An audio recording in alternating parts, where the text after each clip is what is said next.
Hey, what's going on, everybody? It's Coach Matt, EliteThrowsCoaching.com, Primal Athlete Training Center here in Cranston, Rhode Island. And today begins our Javelin training series. Now, we've done these before with shot put, we've done it with both glide and rotation, and we wrapped up our discus one a few weeks ago, right in time for outdoor track season. And today we're going to start going over Javelin. And we are joined today by one of our coaches here at Primal. His name is Dan Freeman. Dan is a recent graduate of UNC Charlotte, just actually got back from the NCAA regional meet. And Dan is a 65-plus meter javelin thrower, 65-63 being his PR.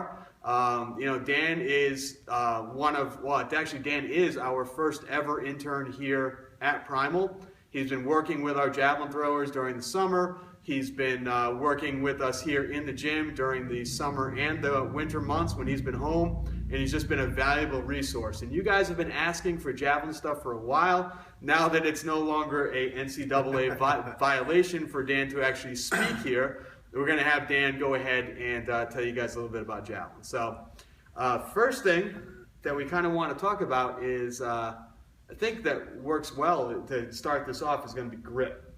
So if you could, Dan, if you could kind of go over just the three different grips, sort of if there's any pros or cons behind the grips, what's more popular of a grip for people to use, kind of take us right through it. Okay, so the first one we're going to start off with is called the fork grip. A lot of coaches in high schools who may not know much about javelin, that's the first grip they tell their athletes to go to.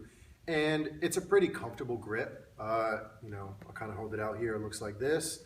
You have the pointer finger and you have the middle finger right on the top of the grip, so you have a nice pull, and you have the rest of the fingers wrapped around the javelin, the grip.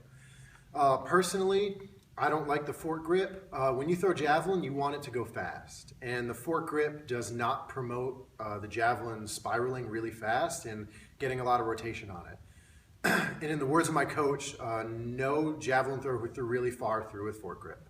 So why do you think it is then that coaches kind of tell their athletes to use that fork grip? Because I can think back, like when I was a freshman in high school, I threw javelin, and that was it. It was, here it is. This is what you do. You grab it like you're grabbing, the seams of a fastball is sort of what it was, and you just go for that. What do you think that is? Honestly, I think you just gave me the answer yourself right there. You grab it kind of like a fastball. And a lot of coaches who don't know much about javelin will kind of instruct it to be thrown like a baseball, a really whippy, a short throw instead of a long pull.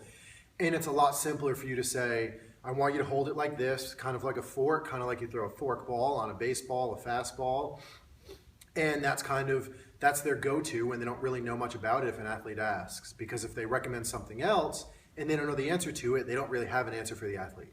So it's just easier for coaches to say fork grip. All right, cool. What's the next? Because there's three, right? Three Correct. Different grips? There's three different grips. What's the second grip? So the second grip is the American style grip. So what you take with that one is you take the pointer finger, you're going to wrap it around the top of the grip. You're going to take your thumb, you're going to wrap it around the other side. You're going to take the rest of your fingers and squeeze that grip. So this promotes a little bit more rotation in the javelin. When you're throwing, you want to be able to tug on the grip. That's how you kind of get that pull, that good feeling when you release it. Now, this is probably my second favorite grip. Some coaches know about it, some don't. There have been some good American throwers who've thrown with this grip. This is kind of just a general grip. If you're learning how to throw javelin, this is probably a good grip to start off with. Now, like Matt said, there's three grips. The third grip, which is what I throw with, is the finish grip. So it's the American grip, except you're going to move your middle finger up to the top of the grip, and you're going to wrap that pointer finger right above it. So personally, when I started training a few years ago, really seriously, I had my grip changed. My coach had me change it to the finish grip. Personally, I feel like the javelin allows for a lot more rotation with those two fingers on it. Because when I release it, I have two fingers pulling down in that grip in a rotational manner when I turn that palm out. So I personally like it. It goes a lot faster. Maybe if people want to wait till they get a little more experience with it, or honestly, my athletes, I just kind of throw them right into it and get them used to it. Now, is it something where the finish grip, that's the goal essentially with the javelin, sort of like putting spin on a discus? Is that the way that I'm kind of taking this? Is that when you throw the javelin, you want that thing to be kind of spiraling through the air? Or Yes. A good example of that would be if you see any professional throwers who have, they're called Nordic javelins, that have the spiral on the javelin. Sometimes it's white base with a purple spiral. You see that spiral spin really quick. And that's kind of your instinct right there. It's okay, that's going really quick. That's how you know where the spiral comes from. And the world record holder too, same thing. You can look at that javelin and see how fast it's turning. And you can literally see the thing just exactly through the air. Very cool. All right, man. Well, let's call it a day right there. I think that's a lot of stuff that people have asked questions about. Number one is going to be grip. Which one's best for me? What would you recommend for somebody who is just starting out? Would you have them just sort of play with all three? Would you have them kind of take one and just stick with that one? Or what do you recommend for someone just starting out?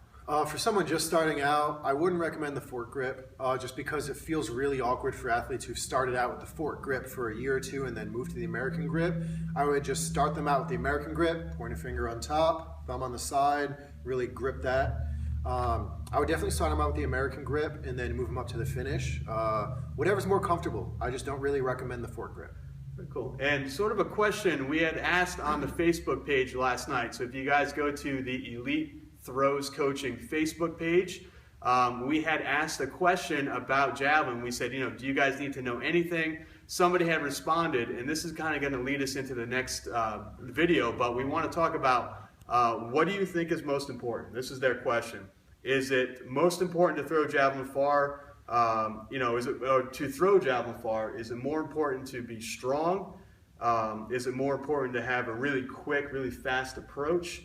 Or is it all pretty much form and technique? What do you think on that? So like Matt said, this is going to lead into the next video, so I'm not going to go too deep into discussion. Personally, I would much rather see someone with good technique. So one of the issues a lot of people do is they get really strong, too tight, can't get in the positions you need for javelin. Where I'd much rather have someone whose strength levels are lower. That way they can't try to rip the javelin in practice, put too much stress on their arm and try too hard. I'd rather see some good technique and really work the body and work the stretch before we bring that strength into it. You can always get stronger, but it's really tough to get technique as you get older and get into some tighter positions. Very cool. All right, guys, that wraps up this Technique Tuesday. It's our first video on the javelin. We're going to have a bunch more as the summer goes along, so make sure to keep checking back every single Tuesday. We're going to have a new video for you talking about javelin. See you guys soon. Thanks, everybody.